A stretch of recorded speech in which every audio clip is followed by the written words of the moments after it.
தமிழக துணை முதலமைச்சர் உதயநிதி ஸ்டாலின் அவர்கள் விஜய் அவர்களை விமர்சனம் செஞ்சுருக்காங்க. இந்த ஒரு விஷயம் சோஷியல் மீடியாவில் செம்மையாக ட்ரெண்ட் ஆகி கொண்டு இருக்கு. ஸோ உதயநிதி அவர்களோட விமர்சனத்துக்கு விஜய் ரசிகர்களும் தமிழக வெற்றி கழக நிர்வாகிகளும் பயங்கரமான பதிலடியை கொடுத்துருக்காங்க. ஸோ என்ன சொல்லியிருக்காரு டீட்டெயிலாக பேச போகிறோம்.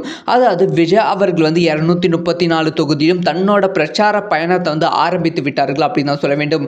ஒவ்வொரு சனிக்கிழமை விஜய் அவர்கள் 2 தொகுதியை கவர் பண்ணிட்டு பேசிட்டு இருக்காங்க. முக்கியமாக போன சனிக்கிழமை விஜய் அவர்கள் திருவாரூர் அதுக்கப்புறம் நாகையில் பயங்கரமான விஷயத்தை பேசினாங்க. டைரக்டாக சிஎம் ஸ்டாலினையும் உதயநிதியும் தாக்கிய டைரக்டாக அந்த குடும்பத்தை பற்றி பேசினாங்க. இப்போ உதயநிதி ஸ்டாலின் அவர்கள் என்ன பேசியிருக்காங்க அப்படின்னு பார்த்தீங்கன்னா, நாங்கள் சனிக்கிழமை மட்டும் மக்களை சந்திக்கிற கட்சி கிடையாது, நான் அந்த மாதிரி கிடையாது.